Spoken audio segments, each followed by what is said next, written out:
If you're struggling to sell your property, or you're an investor out there looking for your next property flip, but you just cannot seem to make the numbers work for whatever reason, there's a middle ground strategy that most people completely overlook.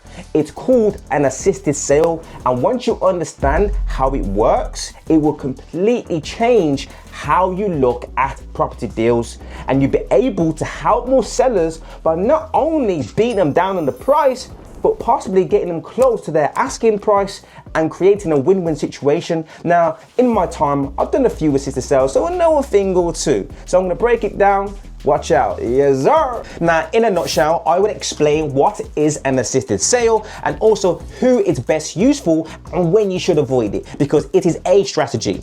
It is a tool in a toolbox, and it's only useful in certain situations. So you're not really gonna use a spanner when you need some pliers, would you? Because you look like a right plonker. Anyway, third one being, I'll show you the basic structure of a deal. And just a heads up, I am launching a live webinar breaking this down if you want to learn and go a little bit deeper, and I have exclusive content which you'll find in the description below, but more on that later. So for those who care, my name is Keenan. I mostly flip property, so if you want to invest with me or sell your house, then just literally get in touch. Now picture this, you've got a seller out there who's struggling to sell the property, and that could be for whatever reason. It could be the property just is old and tired and needs loving, needs peeling wallpaper to be removed, it needs new carpet. The carpet's in the bathroom. Why you got carpet in the bathroom? It's just not attracting the right buyer. Yeah, and all the buyers that come along offer the seller a cheeky price, and she goes, my house is worth more than that. I'm not giving it away.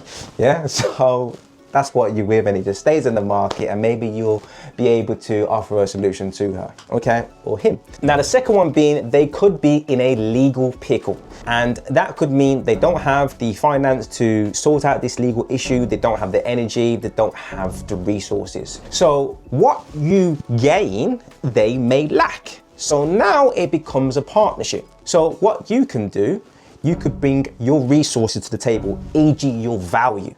Yes, they are just bringing the property to the table because they are the legal owner, and they will remain the legal owner throughout the whole agreement if you agree on it. You're probably thinking, well, what resources can I bring to the table?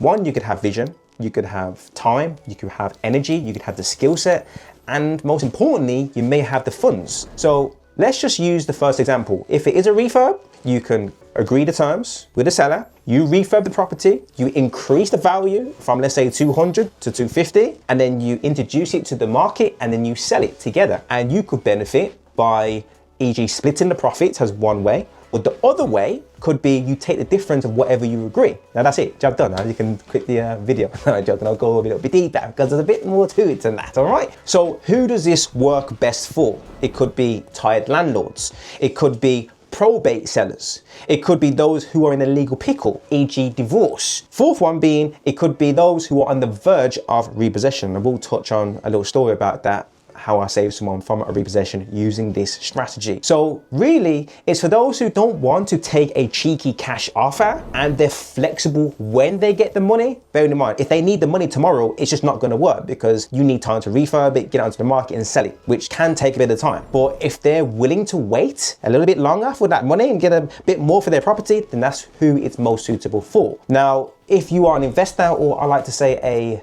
problem solver, okay, then it could be for those investors that don't want to tie up too much cash in a property, e.g. mortgages or huge deposits. It could be those who want to stay away from debt and bridging loans because maybe, you know, you're Muslim and you don't want to dabble with debt, or you're just totally against debt because you think it's dangerous and you don't want to dabble with it. Whatever the reason, that's a score. Or thirdly, it's just you want to minimize your risk to flipping property because it can be a dangerous game. There's a lot of money at stake. You're at mercy to the market. Things can change. Everything can change. So you may want to be that person who can still offer creative solutions to the market but not tie up too much cash. So now, instead of putting 50 grand into a property, or just one property, you could probably diverse and probably put it into 4 or 5 properties, depending on how much it's going to cost you on each assisted sale. The best bit is, as an investor or a problem solver, you're not technically buying the property, you're just controlling the outcome and joint partnering up with the seller, and you have a written agreement that stipulates that. But the big question is, what does the structure of such a deal look like? Now, I will break it down into 3 easy steps. But before we do, if you are enjoying this and you've learned something new, drop me a like and subscribe, please. I really appreciate it. Now, the first one being is that you need to agree the terms of the deal. Well, what does that look like? Whatever you agree. But it must include the guaranteed price or the base price that the seller will walk away with if you do such a deal. And that's their safety net. They do not take a penny less. That is written in blood. Well, I hope not, but black and white, okay? And that goes to solicitors who are specialized in this type of deal structure. It can't just go to any conveyancer, okay? So that's one. Now, second is that you go in there, you refurb the property or you resolve whatever problem that is preventing this property from being sold. Now, bearing in mind, you don't need to do the full refurb like I've done on my previous deals. You could agree a price that the seller's happy to walk away with. You get everything written down. And then if you find a buyer for a higher price, e.g., okay, seller agreed 100, you can sell the property for 110 to somebody else. It's just whatever you agree. I don't do it that way. I just refurb it and get it sold, okay? So, which leads me to step 3. When you've refurbed the property, you introduce it to the market. You could either sell it yourself or you could introduce it to an estate agent. I've used estate agents because, you know, some of them are experts in the field, especially in that particular area, and I just put my trust in them to do the job.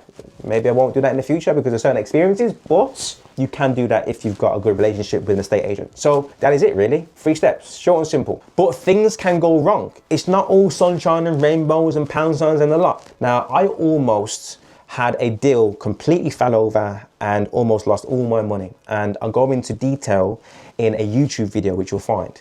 But to give you some meat on the bone, look, if you don't have the right legal paperwork in place, then it can fall over. Now, the way you get the right legal paperwork is by working with specialized lawyers who are well versed in the understanding of how this works. And secondly, by having a lack of clarity around this can lead to chaos. So it's important that you set the expectations very clearly from the beginning.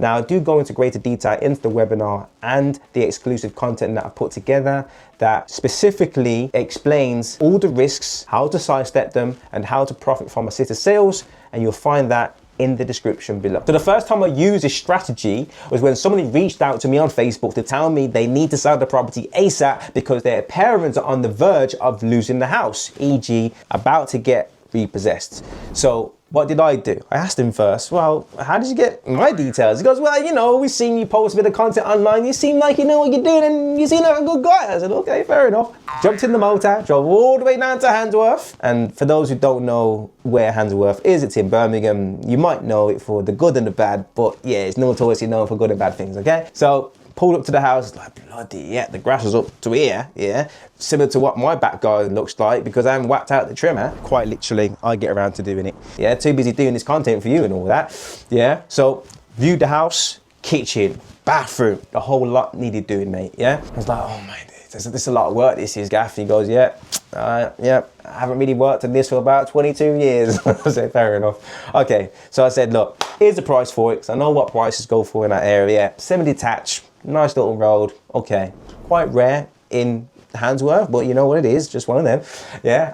So I said, okay, that's my price. He goes, well, it's not going to be enough because we've got debt to clear on the house and stuff like that. I said, okay, but it needs a lot of work. It needs about 20 grand on it. Now, in addition to the refurb money, you need stamp duty money. You need a loan if you don't have 200 grand in liquid cash to buy the property, which most people don't. And if you do, then reach out, we can work together. So that would mean you would need to pay interest on any loans that you agree to buy the property. So that's another expense. And then you have to think about capital gains tax. When you do sell the property, you will be hit and say, look, you owe X amount to the government. So all these figures didn't make sense given that they had debt and they had to achieve a certain price. So this is where an assisted sale strategy comes in play because you don't need to pay capital gains tax. You don't need to pay stamp duty. So now that you know what an assisted sale is, I'm gonna break down step by step how it all works in another video. Thanks for watching.